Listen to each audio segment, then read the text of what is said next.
우리 하나 둘 이걸로 하겠습니다. 우리가 지금까지 자세히는 보지 못했지만 창세기부터 우리 구약 말라기까지가 어떻게 구성되어져 있는가에 대해서 그래도 한 시간씩 살펴보았습니다.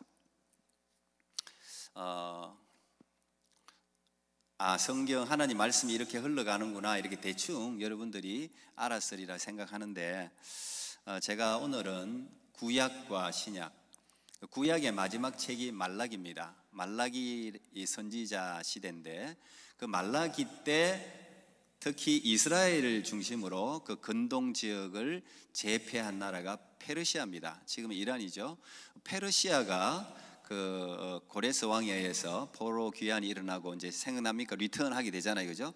포로로 있다가 세 번에 의해서 리턴해서 스룹바벨 성전도 짓고 그들이 이제 재건을 하죠. 리빌드업을 합니다. 완전히 무너졌다가.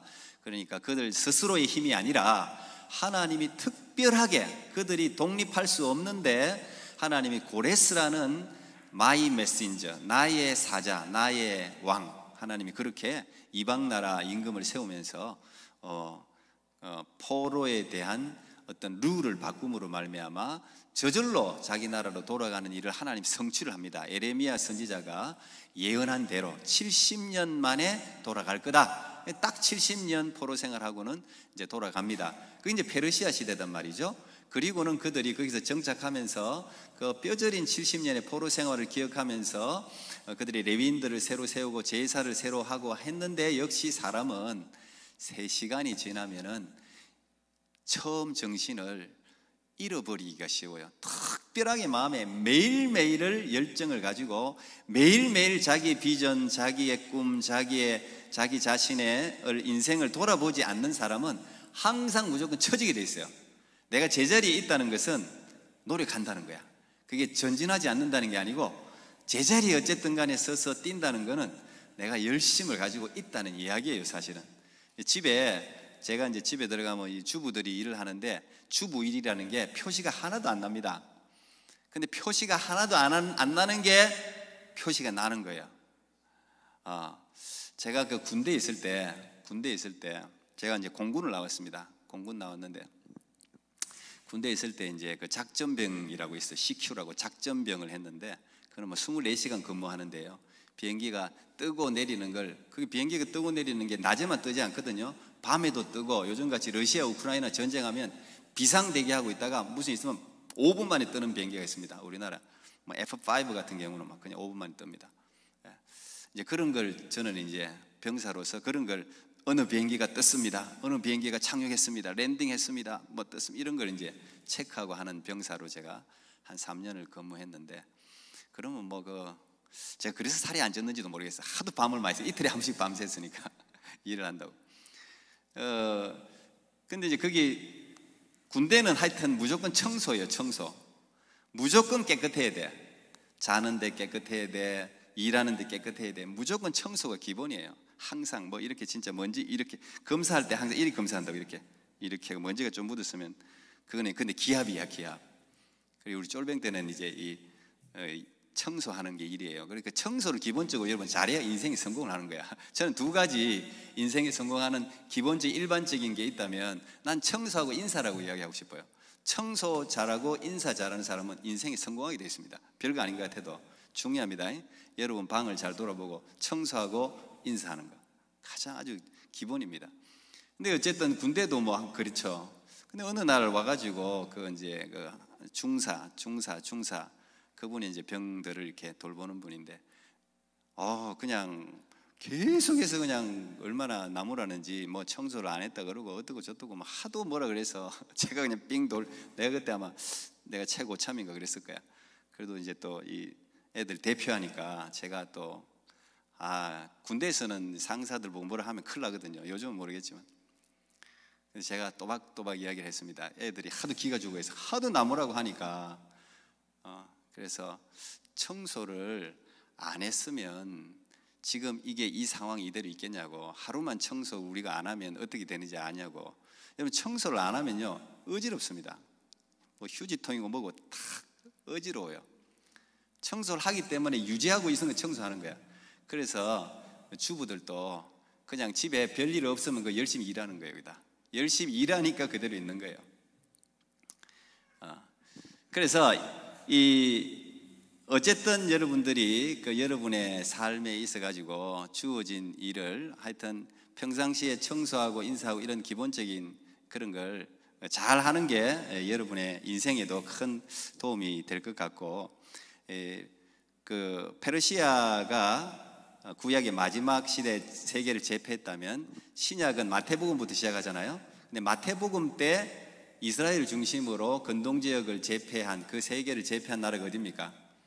로마잖아요. 로마. 그러면 페르시아하고 로마 사이에 다른 제국은 없었습니까? 있었죠. 다른 제국이 있었단 말이에요. 그런데 그 이야기가 성경에는 비어 있습니다. 그걸 우리가 구약과 신약, 말라기와 마태복음 사이의 기간이 약 400년 정도가 됩니다. 그럼 그 400년 동안 어떤 일이 있었냐? 이게 성경하고 아무 관계가 없느냐? 그렇지 않습니다. 실제로 성경에 이 이야기가 나와 있지 않기 때문에 여러분들이 구약과 신약 사이의 이야기를 사실 물론 요즘은 이제 목사님들이 좀 이야기하시는 목사님들이 좀 많습니다만은 그 이야기를 안 합니다. 그런데 어마어마하게 중요한 역사적 사실이 그 400년 안에 숨겨져 있어요.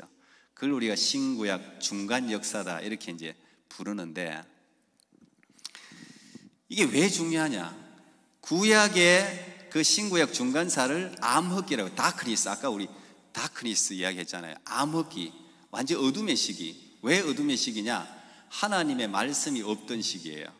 말라기 선지자가 일어나서 하나님의 말씀을 대언하는, 제가 프라핏이 어떤 사람인지 이야기했었죠.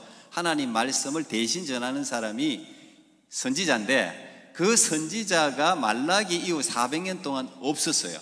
하나님이 말씀을 안 줬단 말이에요. 패역하고 하나님으로부터 떠난 그 세월 동안 하나님의 말씀을 주지 않았는데, 말라기 이후에 처음 나타난 프라핏 선지자가 베프티스트 존, 세례 요한이라고 부르죠. 세례 요한. 말라기에 여러분 보면은 세례 요한이 올 것이라고 예언을 해요. 그리고 실제로 세례 요한이 말라기에 예언한 대로 400년 이후에 나타난단 말이에요. 그리고 그때부터 이 세례 요한 이후로부터 이제 새로 하나님의 역사가 시작되는데, 이 세례 요한은 예수님이 태어나시기 6개월 전에 태어난 사람이에요. 친척이에요. 서로 친척. 예수님의 길을 예비하기 위해서 6개월 앞에 형님으로 태어났어요. 그리고 일찍 죽죠. 예수님보다 일찍 죽죠. 근데 왜 이때 그러면 어떤 일들이 있었느냐? 오늘 여러분들이 읽은 본문이 요한복음 10장 22절인데, 예루살렘의 수전절이 이르니 때는 겨울이라. 이 수전절이라는 게 여러분 이제 캐나다에 사니까 여러분들도 많이 봤을 거예요. 하누카. 이 하누카는 딱 우리 크리스마스하고 거의 겹칩니다. 딱 크리스마스 때 하누카일 수도 있고, 아니면 어쨌든 거의 12월 달이 다 하누카예요. 이 유대인들이 지키는 절기죠. 그런데 이 하누카라는 이 데디케이션 했죠. Feast of Dedication. 데디케이션이라는 말이 이렇게 연락한다, 봉헌한다 그런 뜻이잖아요. 뭘 봉헌했느냐? 어떤 봉헌하는 어떤 걸 기념해서 세운 절기인데, 이걸 지금 유대인들이 지금까지 지키고 있거든요. 그런데 이 수전절이 구약에 있는 절기냐? 없어요. 갑자기 수전절이 나온 거야. 예수님 때 지켰다는 거예요. 이 성경에 기록되어 있다면 딱 한 번 나와요. 여기 22절 딱 한 번 나와요. 예루살렘의 수전절이 있는 때는 겨울이라 예수께서 이 수전절에 성전으로 올라가셨단 말이에요. 그리고 그 앞에 예수님께서 I am the light, 나는 빛이다, 이런 이야기 하거든요. 그 빛하고 수전절이 관계가 되는 거라. 빛의 절기예요. 빛의 절기. 이 수전절이 어디서 나왔느냐? 이 신구약 중간사를 모르면 절대 알 수가 없어요. 여러분 아시다시피 유대인들은 절기를 매우 중요하게 지키는 사람들입니다. 봄부터 1월달부터 12월달까지 절기가 한 달씩 거의 다 있어요. 그 절기만 잘 지켜도 신앙을 유지할 수 있다는 거예요. 이들이 지키는 절기는 레위기 23장, 레위기에 나와 있죠. 이미 제가 여러분에게 다 말씀드렸어요. 7대 절기가 있어요. 7대 절기. 그게 7대 절기가 어디서부터 시작하냐? 그들이 구원받은 패스오버, 6월절부터 시작해요. 6월절부터. 이스라엘이 지키는 3대 절기, 그죠? 패스오브, 유월절, 칠칠절, 초막절 저 세 개 절기는 20세 이상 남자라면 반드시 지켜야 돼요. 반드시 성전에 가서 자기 몸을 보여야 돼요. 그래서 세계 각지에 흩어져 있는 유대인들 20살 이상 성인들은 저 세 번 절기만큼은 찾아오는 거예요. 찾아오는 거예요. 예루살렘까지. 명령이니까. 근데 저 중간중간에 4개 절기가 더 있습니다. 유월절이 유대력으로 1월 14일인데 그 다음 1월 15일이 무교절이라고 그럽니다. 무교절. 누룩 없는 거. 무교절이 있고 그 다음에 또 그 첫 번째 열매를 거두는 초실절이라고 푸르 첫 번째 열매를 거두는 초실절이 있고 그 다음에 이제 칠칠절이 이제 오순절 펜타코스트 77절이 오순절이라고 똑같은 이야기거든요. 저 때는 성령이 임한 절기죠. 저 때 이제 모세가 계명도 받은 율법도 받은 그런 날인데 저 반드시 이제 지키게 되어 있고 오순절이 지나고 나면은 이제 7월 1일이 나팔절. 원래 이스라엘은 뉴 이어가 이 나팔절부터 시작한다고 그랬죠. 나팔을 불면서 이게 이제 예수님의 재림하고도 관계되는데 이제 예수님이 재림하면은 이제 나팔을 불면서 쫙 구름 타고 오신단 말이에요. 그 중요해요. 저 절기가 사실 제가 지금 이미 다 설교를 했기 때문에 다 중요한 영적 의미가 있어요. 그 77절이 있고 나팔절이 있고 그 다음에 이제 대속죄일, 속죄일. 그들이 신 오프링 드리듯이 전체 알게 지은 죄 모르게 지은 죄를 다 대제사장이 고스란히 백성들이 죄를 지고 들어가서 이제 7월 10일 한 번 딱 지성소에 들어가서 드린 날이 이제 대속죄일인데 그 대속죄일이 있어요. 그것도 들어가고 그 다음에 이제 초막절, 장막절, 이스라엘이 광야 생활한 거. 지금도 여러분 저는 봤어요. 시나고그 회당에 보면은 초막절이 되면 막 이런 종려 가지라든지 뭐 이런 걸 해가지고 그들이 그 안에 들어가서 산다고 천막 같은 텐트 같이 치고 그리고 그 안에서 하나님 말씀을 가르치는 거야. 난 기가 막히다고 생각합니다. 그러니까 유대인들이 그 2000년 가까이를 떠돌아다녔는데도 예루살렘이 함락되고 BC 63년에 AD 70년에 티투스에 의해서 함락되고 난 후에 1948년 독립할 때까지 거의 1900년 이상을 떠돌아다녔는데도 1948년에 독립, 야 유대인들 다 모여라 했더니 막 전 세계에서 다 모이는 거야. 그 사람들 율법을 그때까지 지키고 있는 거야. 야, 우리나라는 일본에 그 몇 년 안 있었는데도 한국말 잊어버리고 여러분들 여기서 30년, 40년, 50년, 70년만 지나도 한국말 잊어버리고 문화를 잊어버리잖아요. 그런데 1900년을 이 사람들은 떠돌아다녔는데도 율법을 지키고 있는 거야. 모여봤더니 얼굴 색깔은 다른데 같은 아이덴티티, 정체성을 가지고 있는 거야. 그게 왜 그래요? 절기를 지킨 거야. 전 세계 흩어져 있어도 이 절기를 지키는 거야. 지금이 이슬람 라마단 기간이라 그러던데 라마단들 한 달 동안 무슬림들이 전 세계에 흩어져 있는 무슬림들이 전부 다 한 달씩 금식하고 자기들 그 어마어마한 힘이에요. 우리도 이런 절기가 중요한데 어쨌든 이 7대 절기는 레위기에 있는 절기예요. 레위기에. 근데 지금 이스라엘 유대인들은 9대 절기를 지킵니다. 여기서 두 가지를 더 지켜요. 하나는 나와 있어. 에스더스예요. 에스더 불어 제비 뽑다. 불어 그 하만이라는 사람이 에스더하고 유대인들을 완전히 죽여버리려고 계획을 세웠는데 그게 에스더가 내가 죽으면 죽으리라 그러면서 왕 앞에 나가가지고 하만을 고발하면서 하만이 역전이 돼가지고 높은 장대에 하만이 메어 달리고 오히려 거꾸로 유대인들 완전히 히틀러가 유대인들 죽인 것처럼 600만 죽인 거 학살한 것처럼 완전히 학살하려고 계획을 잡아놨던 날이 오히려 거꾸로 에스더하고 온 유대인들이 3일 금식하면서 죽으면 죽으리라 하고 나가서 하나님의 은혜를 구하니 하나님이 역전을 시켜가지고 오히려 유대인들 에스더가 왕비가 되고 에스더가 이제 페르시아의 왕비가 되거든요. 후궁이죠. 말하자면 후궁은 아닌데 하여튼 첫 번째 부인은 아니고 그 폐위하고 이제 된 그게 역사에 나와요. 에스더. 그 에스더가 그게 이제 부림절입니다. 부림절이 그거 지금 부림절 지킨다고 에스더스를 지금도 읽는다고 유대인들이 그날 되면. 그리고 하나 더 지키는 게 하누카 오늘 이 수전절입니다. 근데 부림절은 에스더 구약에 나와 있는데 이 하누카는 나와 있지 않아요. 이건 여러분들이 제가 안 가르쳐주면 알 길이 없어.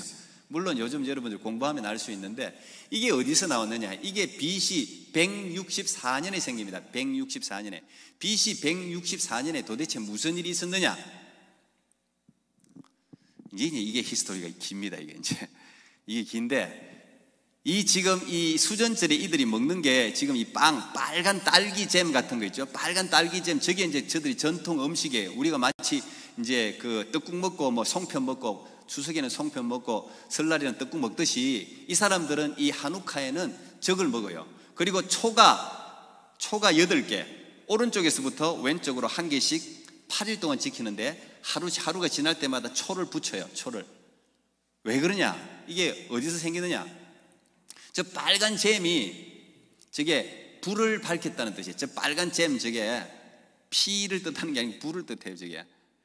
그리고 기름에 튀겨가지고 저 도넛을 그들이 저 수전절 음식으로 먹거든요. 지금 여러분도 아마 유대인들 친구들이 있으면 한번 보시면 그렇게 먹을 거야. 자, 이게 이제 어디서 생겼냐? 이게 이스라엘이 그 아까 페르시아, 말라기가 페르시아에서 끝나죠. 페르시아에서. 그 다음 장면이 이제 제가 갈라디아서 4장 4절을 적어놨는데 한번 보세요. 예. 때가 참에 하나님이 그 아들을 보내사 때가 참에 이건 이제 굉장히 중요한 말이죠. 때가 완전히 찼다. The time, God's time. 하나님의 시간이 fully come. 완전히 가득 차서 왔다. 근데 예수님이 왔을 때는 말라기에서 마태복음까지 400년의 시간이 지났는데 하나님이 400년 시간이 딱 지나고 예수님을 보냈단 말이에요. 그 말은 400년 동안 하나님이 뭔지는 모르지만 이 때를 기다렸다는 이야기야. 이 때, 어떤 때냐? 이게 신구약에 일어난 일들이에요. 뭘 준비했느냐? 이게 중요하단 말이에요.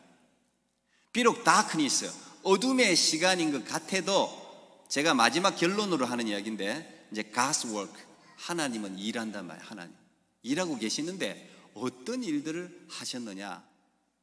저는 이 때라는 게 굉장히 저는 아주 중요하다고 생각합니다. 여러분들 이 때에 대한 이해가 있으면요, 인생 살기가, 신앙생활 하는 게 너무 충만해집니다. 때를 이야기해. 하나님의 시간이 있어. 세상의 시간이 있고 하나님의 시간이 있어요. 근데 하나님의 시간과 세상, 여러분이 생각하는 시간은 너무 시간표가 다를 때가 많습니다.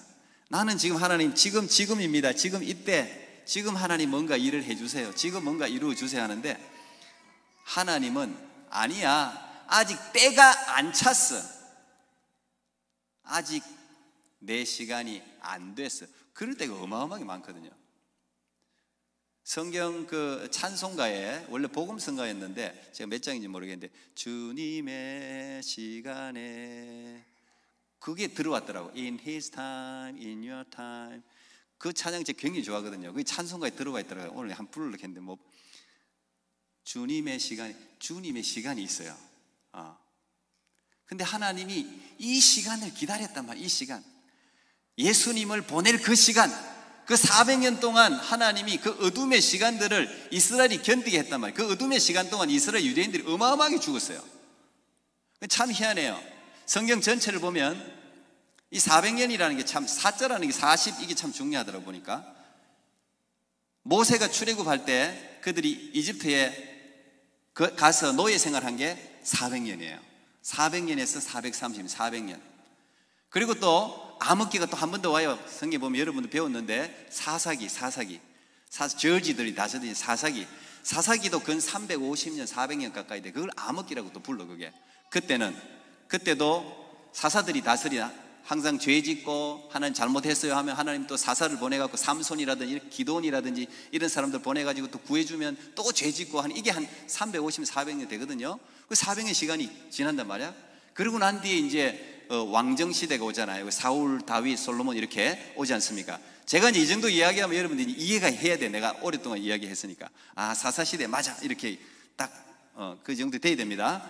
그래서 어디 가서 어느 목사님 물으면은 딱 이렇게 이야기해서 토론토 꿈의 교회 청년입니다. 이렇게 대답을 이렇게.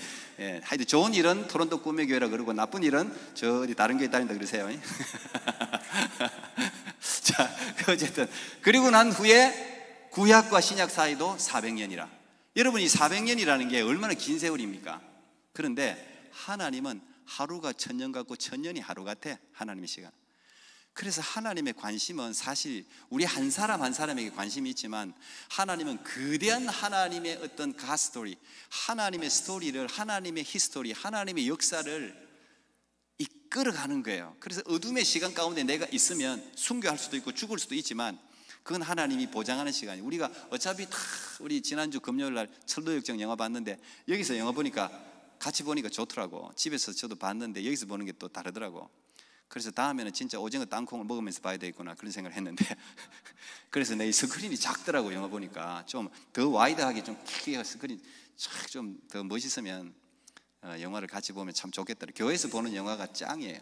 하지만 어쨌든 근데 이 하나님의 그 시간 안에 사실 많은 일들이 일어나는데 이 말라기 이후에 페르시아가 다스리다가 페르시아의 신구약 중간기에 가장 중요한 인물 한 사람이 있다면 자, 그 다음 띄워봐요. 자, 이런 제국들, 다니엘서 이거 이미 여러분에게 제가 말씀드린 거예요. 이게 성경은 그냥 영적인 이야기고, 우리가 사는 세상은 세상 이야기고, 사람들이 흔히 그렇게 생각하는데, 그렇지 않습니다. 여러분들이 이 영적인 것과 여러분들이 세속적이라고 하는 것, 세속적이라고 하는 이게 일치될 때, 여러분들은 진짜 리얼 크리스찬이 됐다고 생각하면 돼요.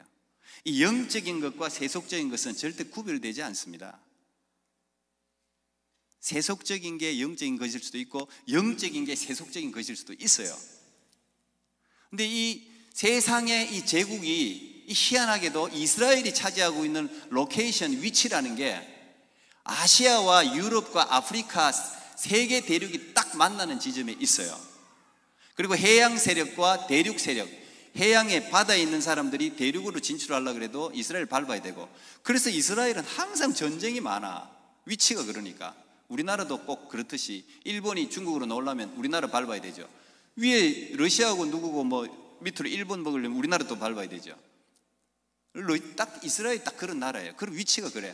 그러니까 세계 이 다니엘이라는 사람이 신약과 구약 사이에 헬라라는 나라, 그리스, 헬라라는 나라가 딱 세워지는데 헬라에서 제일 중요한 인물은 알렉산더, 영어로는 알렉산더죠. 알렉산드로와 그러는데 이 뭐 어마어마한 인물이죠. 어마어마한 역사 속 인물인데 이것도 하나님이 보낸 사람이라고 볼 수도 있어요. 굉장히 중요한 일을 하는데, 아니 아까 그 사진 다시 보세요. 아까 제국, 자 이거 다니엘서 2장과 7장에 나오는 신상인데, 느부갓네살 왕이 본 신상인데 이걸 다니엘이 해석을 해주는데 이 신구약 중간기에 헬라라는 나라가 없어요. 그런데 다니엘서에는 헬라라는 정확한 이름이 나옵니다. 신구약 중간기에 나오지 않는 헬라의 알렉산더에 대해서 예언을 해놨어요. 알렉산더라고 적지는 않았지만 알렉산더라는 인물이 일어나고 이 인물이 죽고 난 뒤에 나라가 4개로 나눠진다는 이야기가 다니엘서에 놀랍게도 있어요. 11장에 보면 뿔이 4개 나고 이런 게 수량이고 뭐 이런 게 다 그 이야기예요. 큰 뿔이 4개가 났다가 2뿔이 남는데 이게 이제 2제국을 이야기하는데, 어쨌든 해석은 뭐 그렇다 치고, 어쨌든 여러분 중요한 것은 이 바벨론 시대에, 이 느부갓네살 시대에 다니엘을 통해서 하나님이 이 우리가 살고 있는 이 세상의 끝까지를 예언해 줬다는 거예요. 이게 무슨 말입니까? 나는 알파와 오메가예요. 나는 알파와 오메가예요. 나는 처음과 마지막이다. 하나님이 세상을 시작했고, in the beginning, 하나님이 세상을 시작했고 하나님이 세상을 종료시키는 거예요. 그래서 기독교 역사는 직선적인 라인, 직선적인 역사야. 돌고 도는 역사가 아니라 시작이 있으면 끝이 있어요. 그게 하나님이 끝을 내는 거예요. 끝. 마지막에는 뜨인 돌, 어느 국권이 어느 나라에도 돌아가지 않고, 여러분 우크라이나도 지금 국권이 뺏길까 봐 지금 싸우고 있잖아요. 러시아가 우크라이나를 다 잡으면 우크라이나가 없어져 버리잖아. 지금까지 세상의 역사는 그래요. 먹고 먹히고 오래 가봤자 500년. 로마가 제일 오래 간 제국이에요. 로마가. 우리나라가 대단하죠. 조선 역사만 해도 500년이 어마어마하죠. 근데 이런 제국들이 일어난다는 거야. 금나라 바벨론, 그 다음에 은나라 페르시아, 이 은나라 페르시아, 그 다음에 동나라, 이게 그리스인데 그리스라는 나라가 일어난다는 거예요. 그리고 이 그리스도 망한다는 거예요. 331년, 이 331년이 알렉산더가 왕이 될 때예요. 알렉산더가 왕이 될 때. 알렉산더 323년에 죽는데 BC. 이 어마어마한, 이 20살의 왕이 돼가지고 한 10년 남짓해갖고 전 세계를 제패해버려. 어마어마한, 거의 전쟁의 신입니다. 이런 사람, 어느 부하가 그래서 알렉산더는 이집트에 가서는 내가 바로다. 내가 바로가 왕을, 임금님을, 킹을 이야기하는 거거든요. 내가 바로다 그랬어. 여기 와서는 내가 킹이다. 그러니까 그 부하가 이렇게 이야기했어요. 당신이 신이라고 말한다면 당신은 신입니다. 이렇게까지 이야기했어. 거의 신처럼 추앙했어요. 이런 사람이 없거든. 20살의 왕이 되고, 생각이 지금 20살 있지? 20살의 왕이 돼갖고 전부 애송이라고 그랬는데 20살이 뭘 알겠어. 그리고 여러 나라가 반란을 일으켰거든요. 원래 알렉산더 아버지 필리포스 2세가, 그 사람도 뛰어난 사람이에요. 알렉산더 아버지도 뛰어난데 암살당했단 말이지. 갑자기 이제 자기가 왕이 되는데 자기 아버지한테 막 진둘려 살다가 알렉산더라는 이 애송이가 왕이 되니까 그때 반란이 엄청나게 일어났거든요. 알렉산더가 그냥 딱 군사 몇 명 데리고, 그 페르시아하고도 이런, 페르시아가 10몇만 대군하고 자기 3만 명인가 데리고 가서 대파식이 끝내버리잖아요. 전략이 어마어마하게 뛰어났어요. 아시죠 여러분? 알렉산더가 철학, 그러면 지금 여러분 우리가 다 지금까지도 헬라 문화의 영향을 받고 있잖아. 지금까지도 성경 신약은요 전부 헬라 문화를 모르면, 헬레니즘을 모르면 신약을 이해할 수가 없어요. 왜? 신약의 빛과 어둠 뭐 이런 이분법적인 사고는 전부 헬라적인 사고예요. 그게 다. 철학, 그러면 소크라테스의 제자가 플라톤의 제자가 아리스토텔레스입니다. 근데 이 아리스토텔레스한테서 10몇 살부터 해가 청소년 때 3년을 배웠어요. 아버지가 아리스토텔레스가 그 나라에서 도망 나왔거든. 그 철학자들 우습게 여기는 왕 때문에 도망 나왔는데 그 아리스토텔레스를 탁 잡아갖고 우리 아들 좀 가르치라. 3년을 배웠는데 뭐 완전히 자기 아버지보다 아리스토텔레스를 더 존중했다 그러잖아요. 이 알렉산더가. 그리고 머리가 깨버린 거지. 그리고 이 사람 꿈이 생긴 거예요. 꿈이. 하나의 꿈. 한 사람의 꿈이 이렇게 중요합니다. 20살짜리가 다 꿈을 꾸니까 어떤 꿈을 꿨느냐. 이 헬레니즘이라는 것은 사실 그릭 문화하고 오리엔탈하고 섞은 걸 헬레니즘이라고 우리가 부르는데, 헬레니즘 문화라고 부르는데, 이 사람이 그리스 그게 완전 반해버린 거예요. 그리스 그 사상. 그래서 알렉산더는 갈 때마다 책 들고 다녔잖아요. 전쟁에도 책벌레 이 알렉산더도. 그래서 그걸 본따서 알렉산더를 본따고 좋아한 사람이 나폴레옹이잖아요. 나폴레옹도 항상 키가 뭐 150 몇 밖에 안 되는데 항상 갈 때마다 책을 끼고 다녔다 그러잖아. 이 나폴레옹도 전략에 뛰어난 사람이거든요. 키는 작은데 사관학교에서도 아주 그리 키가 작으니까 왕따를 시키니까, 프랑스 사람들이 이렇게 큰데 150 몇 밖에 안 되니 얼마나 작아. 키 작은 사람들이야 낙심하지 마시라. 작은 고추가 매운 거야. 큰 사람도 좋아. 다 어쨌든 이 사람이 항상 친구가 없으니까 늘 책하고 친구를 한 거예요. 책. 그리고 여러분 자기의 단점을 장점으로 만들 수 있는 능력이 뛰어난 거예요. 놈들이 내 외톨이 시키면 책 보면 되지. 그 어마어마하게 다른 사람을 다 제패해버리잖아. 하여튼 이 알렉산더가 어쨌든 그 아리스토텔레스의 영향을 받아가 어떤 꿈을 꾸느냐. 원 월드 말하자면 전 세계를 하나로 통일하겠다. 뭘로? 하나의 언어, 하나의 문화. 그래서 그 사람은 가는 곳마다 그리스 언어를 가르쳐버려. 그리고 섞어버려 전부 다. 그 오리엔탈 문화도 존중하면서 그래서 하나의 전 세계를 어쨌든 헬라 문화로 하나로 통일시키겠다는 이런 거대한 꿈을 가지고 가는 곳마다, 그래서 어쨌든 뭐 그 꿈을 신하들이 이어받죠. 그래서 유대 나라가 박살이 나는 거예요. 아까 수전제 하누카가 그래서 생기는 건데, 어쨌든 이 알렉산더가 이 다리우스 페르시아의 다리우스가 알렉산더를 우습게 생각했습니다. 처음에 나가서 서로 얼굴도 안 봤어요. 애송이라고. 그런데 군대를 보냈더니 박살이 나거든. 그러니 자기가 직접 이수스 전쟁인가 그게 그거잖아요. 직접 끌고 나갔는데 완전 박살납니다. 한 4배 정도 군사를 많이 데리고 왔는데도 박살납니다. 그래서 휴전하자. 다리우스가 알렉산더한테 휴전하자 그랬더니 알렉산더가 네가 내게 와서 무릎 꿇으면 해줄게. 대단한 사람. 그 알렉산더 부하들이 휴전하십시오. 휴전하라 그랬는데 그 부하한테 그랬어요. 너니까 그런 이야기. 네가 만약 나라면, 내가 너라면 그렇게 하겠지. 내가 너라면 그 협상을 받아들이겠지. 근데 나는 네가 아니야. 그래 대답했다는 게 유명해요. 그래 알렉산더식으로 다리우스를 딱 완전히 그냥 박살냅니다. 그 페르시아가 없어져 버리잖아요. 그리고 헬라가 이제 그때부터 세계를 제패하는데, 자, 이 헬라, 그 다음에 이제 로마 철시대, 열국시대, 지금 이제 열국시대 우리가 살고 있는 거예요. 자, 그 다음 한번 보세요. 자, 이 알렉산더가 356년에 태어나 323년이 죽었으니까 뭐 30몇 살 살고 죽은 겁니다. 근데 전쟁만 10몇 년 동안 어느 정도로 제국을 제패하느냐 한번 보세요. 지금 여기가 이게 이스라엘 아닙니까? 여기가 이게 다마스크 시리아고, 여기가 지금 이스라엘이란 말이에요. 지금 여기가 이집트죠. 이집트. 지금 여기가 인더스 강입니다. 인더스 강이 어딘지 아시죠? 지금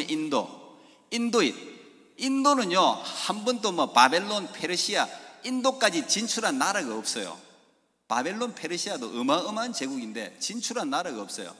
그런데 단숨에 그냥 인도까지 이게 지금 알렉산더가 개척해 놓은 이게 제국입니다. 이렇게 큰 제국을 건설한 사람이 없어요. 근데 알렉산더가 20살짜리가 30몇 살, 10몇 년 만에 이걸 다 완전히 장악했는데, 여기서 더 왔으면 아마 우리나라까지 왔을 거예요. 우리나라까지 쫙 왔을 거예요. 그런데 여기까지 갔을 때 부하들이 10년 이상을 전쟁을 하니까 지쳐가지고 인도까지 와가지고 너무 지치니까 반발이 좀 일어났습니다. 우리 어머니가 보고 싶다, 고향에 가고 싶다, 뭐 이런 이야기가 너무 많이 막 나오니까 군사들이 사기가 떨어지면 전쟁을 못 하잖아요. 그러니까 알렉산더가 그걸 받아들였어요. 그리고 여기서 돌아갑니다. 인도까지 딱 제패하고, 그래 군사들이 보니까 전부 다 너무 막 10년 이상 끌려다녔으니, 그 20살이 전쟁에 참여하고 30살 넘게 됐으니, 군대도 3년도 길다고 지금 요즘 막 해가 지금 10몇 개월밖에 안 되는데, 한국 군대도 뭐 내년부터 뭐 월급 200만 원 준대. 신준호 군대 200만 원 준대. 군대 가면 돈 벌 수 있어. 200만 원 이어서 받기. 야, 한국 참 좋아져서. 제 때는 7만 원인가 뭐 그래 받았는데, 처음에 8천 얼마 받고 하여튼 뭐 3, 4만 몇만 원 못 받은 것 같은데, 200만 대단해.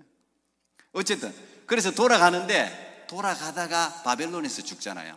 여기가 지금 바벨론이거든. 여기가 인도고 어마어마하죠. 보통 이제 여기가 반달 지형 그래가지고 바벨론, 페르시아가 전부 요때거든. 여기 근동지역이거든. 이것만 해도 엄청나요, 여러분. 여기 보세요. 여기 500km, 여기 500km니까 요 정도가 500km인데 지금 어마어마하죠. 요거 다스리는 나라가 제국인데, 여기까지 나갔으니. 근데 여기까지 와가지고 여기서 지금 티그리스 유프라테스 강, 여기서 이 아브라함이 여기까지 이동한 거 아닙니까? 그죠? 거기서 부름 받아갖고. 근데 여기서 죽습니다, 알렉산더가. 뭐 이게 알렉산더의 죽음에 대해서는 학자들마다 말이 많아요. 뭐 암살되었다 뭐라 했는데, 어쨌든 풍토병으로 죽습니다. 그 거대한 왕이 어쨌든 뭐 술 한잔하고 잔치하고 했는데 한 10일 시름시름 앓다가 갑자기 죽어버려요. 그 알렉산더의 죽음도 다니엘서에 예언되어 있어요. 참 놀라워요. 근데 후계자도 없이 죽어버리니까 이 거대한 나라를, 이건 누가, 얼마나, 이게 여러분 지도로 봐서 그렇지, 이게 그 다음 장 보세요, 그 다음 장. 자, 이게 지금 이제 알렉산더인데, 이 메디아, 페르시아, 이 인도, 이 그리스, 여기 그리스가 여기 있거든, 여기 이집트. 이 모든 걸 지금 다 차지해놨는데, 이걸 누가 다스립니까? 그러니까 갑자기 죽으니까 알렉산더의 부하 4명이 이걸 나누게 합니다. 알렉산더 부하 4명이 이쪽 지역에 하나, 이쪽 지역에 하나, 그 다음에 여기 지역에 하나, 여기 지역에 하나. 근데 이 4명 중에서 이제 여러분들이 기억해야 될 것은 2명만 기억하면 돼요.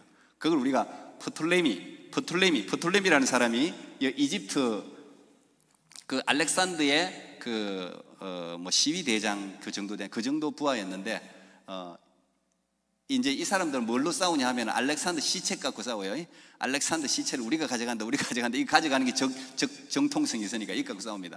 어쨌든 이 프톨레미 왕조라고 부르는 프톨레미라는 사람이 여기를 장군이 간단 말이에요. 이집트를 먹어요. 그 다음에 여기 이제 시리아 쪽에 셀루쿠스라는 사람, 이 두 사람이 결국은 어마어마하게 싸웁니다.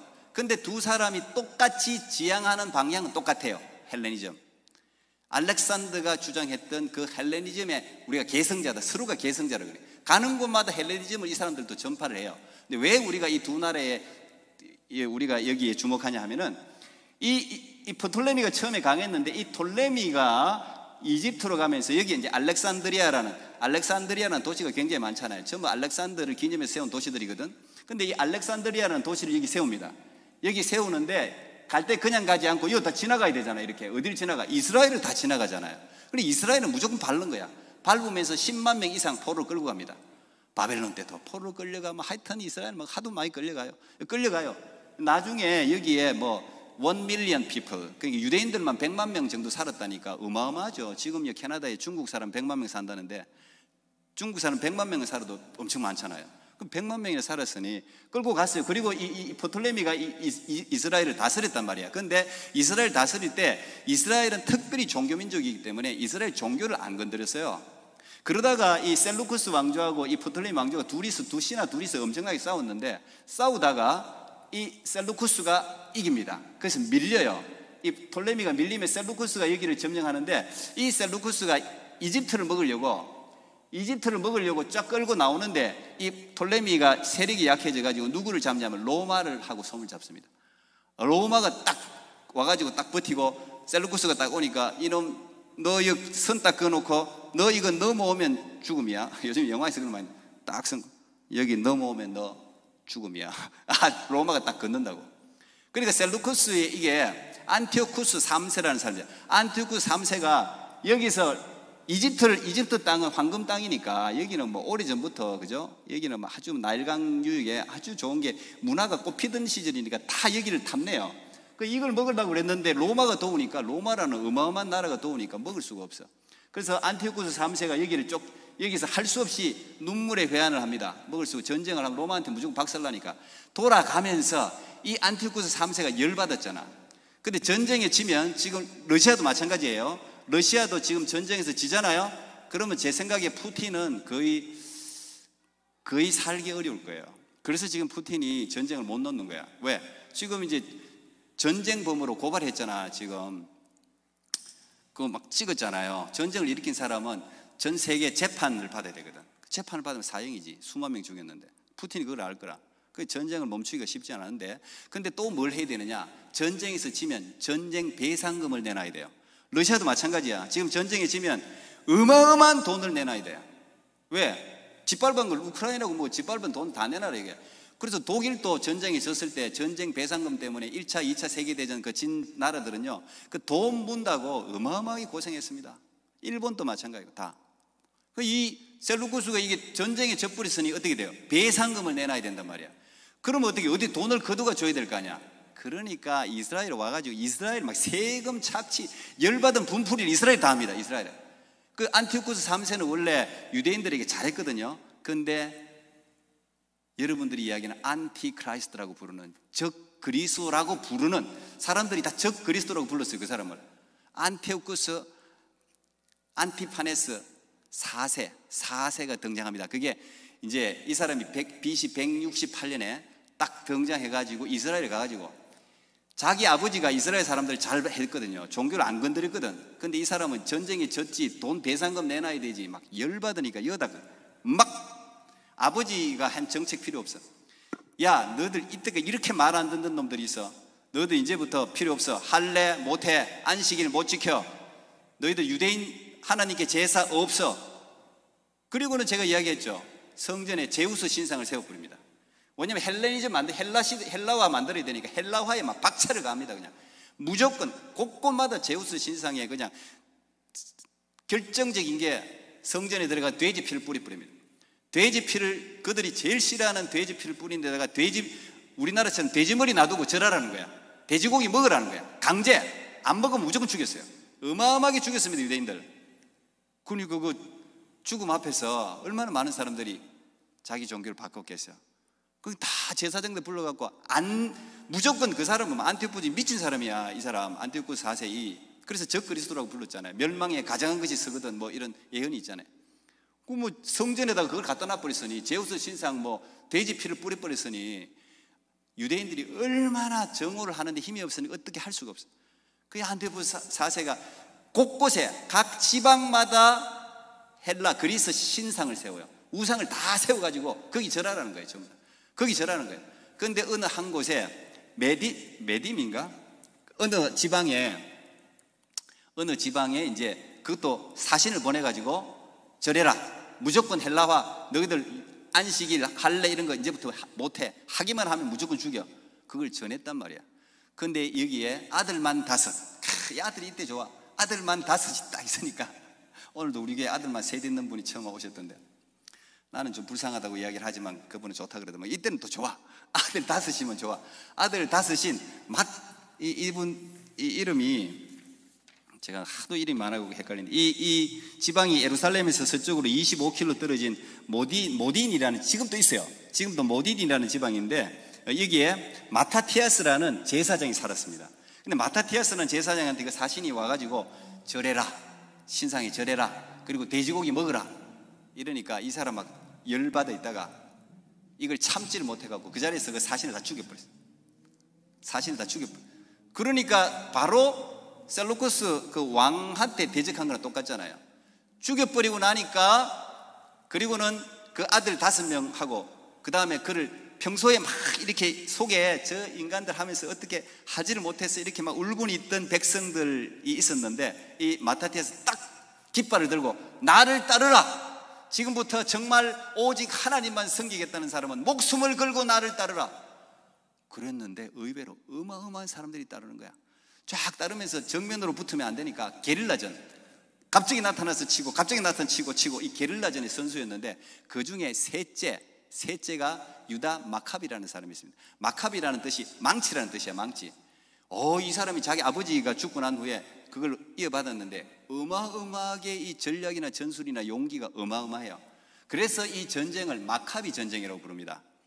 그래서 그거 168년부터 시작해갖고 164년까지 3, 4년을 전쟁을 하면서 마카비를 따르는 사람이 어마어마하게 많아지는 거야. 어마어마하게 많아지면서 드디어 치고 하다가 예루살렘 성전을 탈환합니다. 예루살렘 성전을, 드디어 그 눈물의 예루살렘 성전을 딱 들어가가지고 예루살렘을 청소한단 말이야. 성전을 진짜 3, 4년 만에 그걸 다 몰아냈어. 셀루쿠스 그 헬라 그걸 신상, 제우스 신상이고 뭐고 피로 얼룩진 그걸 다 성전을 깨끗하게 하면서, 그 성전에 여러분 메노라라는 초가 있잖아요. 촛대가 8개 있는데 지금 요즘은 7개로 이래 했던데, 그 8개, 그 초는 감람류, 특별히 성경에서 만들라고 하는 기름으로만 만들 수 있어요. 근데 그 기름 만드는 데가 한 일주일 걸려. 그 기름을 만들라 그러면. 그런데 하루분밖에 없었어. 근데 이 성전을 청소하는 데가 하루분으로 이 초를 이게 킬 수 있을까? 근데 8개 초를 일주일, 이들이 성전을 깨끗하게 청소하고 그 다음에 기름이 만들어지는 8일 동안 이 불이 끄지를 않은 거지. 그래서 이들이 그걸 기념해서 빛을 붙이는 거예요. 초를 하나씩 하루 지날 때마다 하나님이 하루 분량의 기름을 8일 동안 하나님이 청소 다 할 때까지 지켜줬다. 그래서 이거를 하누카, 수전절이라고 부르는 거예요. 그게 BC 164년이에요. 그때부터 이 이스라엘이 인디펜던스, 독립이, 그게 한 100년 정도 갑니다. 100년 정도. BC 63년에 로마에 의해서 예루살렘이 멸망하기 전까지 그들이 마카비에 의해서 그걸 이제 하스모니안, 그 사람이 하스몬 왕조인데 하스모니안 왕조라고 부르면서 100년 동안 갑니다. 근데 그 100년 동안에 어떤 일이 일어났느냐 생각해 보세요. 헬라 이방인들이 막 괴롭히고 하나님께 제사도 못 지내게 했으니까 이들의 성향이 어떻게 바뀌어요? 굉장히 보수적으로 바뀝니다. 완전히 율법 중심, 오히려 이제 율법, 철저하게 율법 중심, 성전 중심, 이걸로 바뀐단 말이야. 굉장히 당연히 그렇겠죠. 거기서 생기는 게 바리새인입니다. 거기서 하시딤이라고 해서 신앙 열심주의자, 그래서 그 바리새인이라든지 사두개파라든지 여러분이 셀롯인이라든지 세리요한이 그 광야에 나가서 산 사람들 있잖아요. 에세네파라든지 이런 게 그때 생긴단 말이에요. 이게 다 그때가 이제 대제사장하고 왕하고를 서로 겸임하면서 마카비가 겸임하는데, 근데 웃기죠. 이 또 그렇게 열심히 해가지고 헬라 사람들 다 몰아내고 성전을 재건했는데 또 말라기 시대처럼 이 사람들이 또 타락을 하네. 권력이 있으니까 이 셀루쿠스가 우리나라 일본 사람들 이름을 다 바꿨죠. 이름을 다 바꿨잖아. 한국 이름을 일본 이름으로 다 바꿨잖아요. 원래 그 다니엘도 이름 바꾸잖아요. 다니엘도 사드락 메삭 아벳노고가 바벨론식 이름이잖아요. 그 헬라 사람들도 그래 했거든. 다 이름을 바꿨어요. 그러니까 이름도 바꾸고 하면서 이 사람들이 내려오면서 서로 싸우네. 형제들끼리 왕 자리 때문에, 대제사장 자리 때문에. 그래서 예수님 시대에는요, 대제사장이 2명이 있는 거예요. 왜? 사도 계열의 혈통으로 혈통으로 이어진 사람이 있고 돈 주고 산 제사장이 있는 거야. 그게 이때 다 생기는 거라, 이때. 그래서 신약 시대의 백그라운드를 알려면은 신구약 중간 시대에 이런 히스토리를 모르면은 이해할 수가 없어요. 이때 생긴 유명한 한 사람이 또 있습니다. 신약 그러면은 헤롯, 그레이트 헤롯 대왕이라 부르죠. 근데 여러분이 성경에 보면 헤롯 복음서에 많이 나오는데 그 헤롯이 똑같은 헤롯이 아니에요. 우리나라가 그 번역을 다 똑바로 안 해놔가지고 헤롯은 한 명밖에 없고, 여러분들이 가령 야고보를 사도행전 1장에 야고보를 죽인, 칼로 죽인 헤롯은 헤롯 아킬루스라고 헤롯 대왕의 아들이에요. 아들이 3명이 나눠 먹는다고. 그거 나중에 여러분 성경 공부 저한테 하면 내가 다 가르쳐 줄 텐데, 어쨌든 그 헤롯이 이때 등장합니다. 언제 등장하느냐? 이 마카비, 이 하스모니안 집안이 자기들끼리 권력 다툼할 때 그 밑에 힐카누스라는 사람이 일어나는데, 힐카누스라는 사람이 대제사장 이걸 봤는데, 힐카누스는 완전히 열혈 율법주의자, 너무 완전히 그냥. 그래서 이 사람도 똑같이 안티오쿠스 4세가 제우스에게 절을 안 하면 죽여버렸듯이 이 사람도 하나님을 안 섬기면 칼로 죽여버린 거라. 어떤 나라를?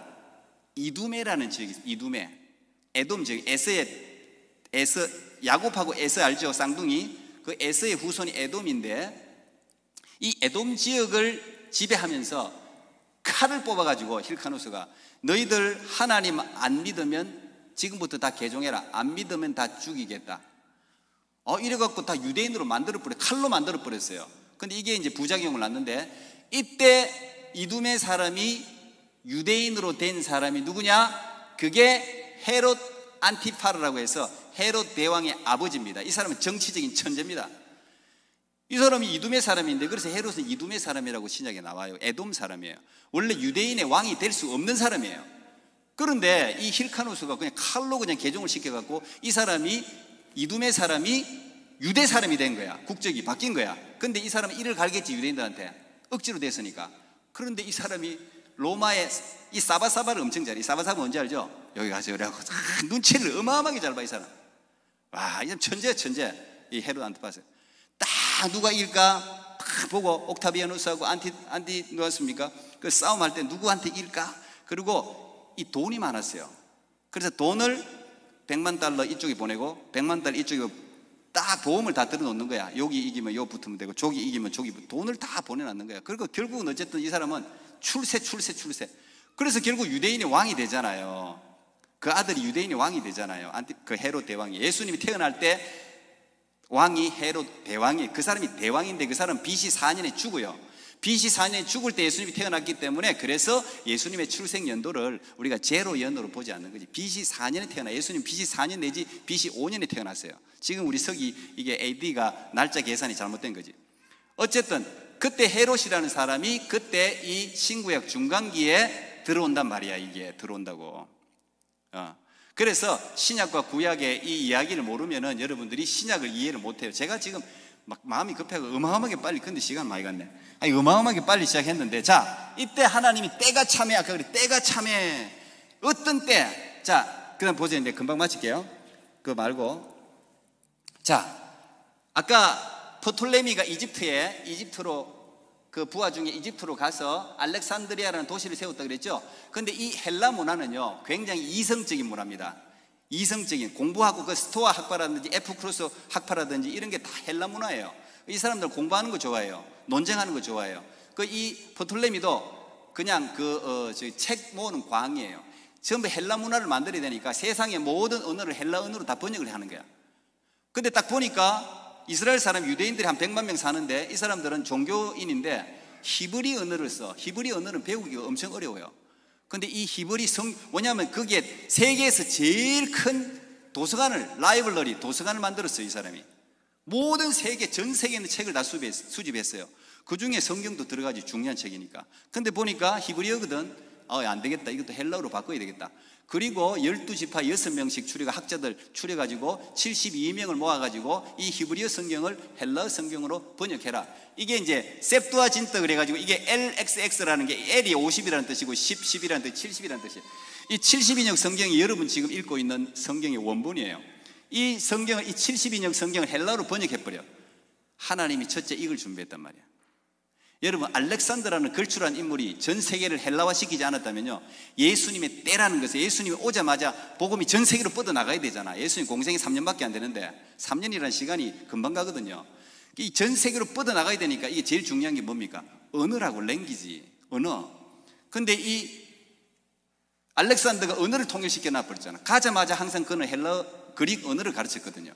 언어로 통일시켜 놓고 이 성경을 헬라어로 바꿔버리니까 모든 세계 사람들이 헬라를 통해서 하나님을 만나는 거야. 자, 이게 BC 한 256년, BC 3세기에 이 이집트의 알렉산드리아에서 이루어진다. 이게 하나 이루어졌죠. 그 다음 보세요.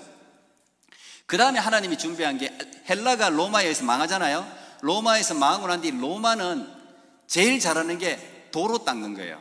로마는 지금도 이제 러시아가 제일 중요한 게 뭡니까? 식량 보급이잖아. 전쟁을 하는데 식량이 보급할 데가 없으면 안 되잖아. 그러니까 이 로마는 가는 곳마다 이집트 같은 데 먼저 곡창지대가 곡창을 싣고 이걸 군사들에게 전해주기 위해서 길을 닦는데, 이 길은 이제 보통 로마 군인들이, 쉬는 군인들이 닦았는데 이 길을 기가 막히게 닦습니다. 보통 한 3m, 이 마차 2대가 지나갈 정도의 길을 닦아요. 이렇게 길을 막 어마어마하게 잘 닦아요. 이런 길에 돌길이에요, 전부 다. 이 길 거리를 한 8만 몇 킬로를 닦아요. 모든 세계의 길은 로마로 통한다, 그런 말 있잖아요. 모든 길 로마로 통해. 로마가 가는 곳마다 길을 닦는데 이 길이 결국은 복음의 길이 되는 거예요. 복음의 길이. 사도 바울이 이 길이 없었으면요, 그렇게 복음을 전할 수가 없었어요. 이 길을 하나님이 준비했단 말이에요. 마지막으로 하나님이 신구약 중간기에 하나 준비한 게, 그게 시나고그입니다. 회당. 우리나라도 가는 곳마다 교회를 중심으로 한국 사람들이 모이잖아요. 우리도 지금 이민교회잖아. 디아스포라. 이 디아스포라는 말이 그때 나왔거든요. 바벨론 포로기 때. 근데 이 사람들이 가는 곳마다 회당을 세우는데, 사도 바울이 유럽이든 어디든 갈 때 어디를 제일 먼저 갔습니까? 회당을 먼저 갔습니다. 회당은 성인 5명 이상 있으면 모일 수 있거든요. 회당에 가면 사람들이 모이니까 거기 가서 예수 그리스도를 전하는 거야. 그 회당이 전 세계 다 있었단 말이야. 곳곳에. 근데 그걸 중심으로 해서 하나님 복음이, 여러분 3년 만에 오순절 성령이 강림하면서 그 급속도로 유럽이고 뭐고 이렇게 퍼져나갈 수가 있습니까? 하나님이 급해갖고 때가 차네 훌리 찼단 말이에요. 때가 그 때를 기다렸단 말이에요. 그게 이제 400년 동안. 그 다음 장, 하나님 뭘 했느냐? 여러분, experiencing God이라는, 하나님을 경험하는 삶이라는, 우리 교회에서도 이게 제자훈련 3단계 제가 가르쳤던 건데, 헨리 블래크비라는 사람이 적은 건데, 이게 제가 새벽기도 때도 여러분 했어요. 이 하나님을 실제적으로 경험하기 위해서는 7개의 루트가 있다고 그래요. 그 7가지, 이 사람이, 이 헨리 블래크비 목사님이 이게 개척을 막 100개 이상 개척, 아주 그 영적인 분인데, 이분이 그걸 경험적으로 굉장히 잘 해놨어요. 이런 과정을 거치면 하나님을 실제로 경험할 수 있다고. 굉장히 실제적인 책입니다, 이 책이. 여러분들도, 이 리더십들은 제가 이 책으로 교육을 하고 싶은데, 이 첫 번째가 뭐냐? 제일 먼저 하나님을 경험하기 위해서 제일 첫째가 뭐냐? 제가 오늘 첫째만 이야기하는데, 첫째가 이거예요. 그 다음 보세요. 이게 이제 순서입니다. 이게 하나님이 God's work, 하나님이 우리 주위에서 일하신다는 걸 믿으라. 이게 하나님이 보이지 않아도 우리 주위에서 일하신다는 거예요. 이게 굉장히 중요한 거예요. 안 보여도 하나님은 일하고 있다. 다크니스, 어둠의 시기라도 하나님은, 우리는 전부 잠자고 있을지 모르지만 하나님은 하나님의 때를 위해서 하나님은 일하고 계시다는 거예요. 하나님은 쉰 적이 없어요. 신구약 중간 시대도 하나님이 이렇게 어마어마한 일을 하셨잖아. 이건 갑자기 이루어지는 일이 아니잖아요. 몇백 년이 걸리잖아. 그 일을 하셨다는 말이에요. 그 일을. 하나님은 우리 주위에서 일하신다. 이제 이런 릴레이션십, 인바이팅, 이런 과정들을 거치면, 이걸 딱 거치면 이제 실제로 하나님을 경험할 수 있다는 책인데, 나중에 접하게 되면 여러분 보시면 좋을 것 같습니다. 자, 이렇게 해서 신구약 중간기를 제가 아주 급하게 요약을 했는데, 제가 중요하게 꼭 이야기하고 싶은 게, 역사는 하나님의 손에 있다. 여러분, 개인의 역사도, 세계의 역사도, 러시아가 저렇게 하든, 미국이 저렇게 하든 상관없이 모든 세계의 역사는 하나님이 주관하고 시간도 하나님이 조정한다. 이게 굉장히 중요해요. 하나님의 시간이 있다. 때가 차야 하나님 예수 그리스도를 보내시고, 때가 차야 모세가 가고 일이 하는 거예요. 여러분들, 살다 보면 힘들거리고 이거 언제 지나갑니다. 하나님이 가장 좋은 그 타이밍을 하나님이 기다리고 계시는 거예요. 하나님이 여러분 주위에서 일하고 계시다는 사실을 꼭 기억할 수 있기를 바랍니다. 기도하겠습니다. 하나님 감사합니다. 오늘 신구약 400년 동안 어떤 일이 일어난지에 대해서 급하지만 함께 우리 청년들과 함께 나누었습니다. 아버지여, 이 어둠의 시간에도 하나님은 일하고 계심을 인해 찬양합니다. 감사합니다. 우리 청년들도 하나님 살아가면서 하나님이 느껴지지 않아도 하나님이 일하고 계시다는 사실을 반드시 믿게 해 주시옵소서. 예수님 이름으로 기도합니다. 아멘. 우리 그 자리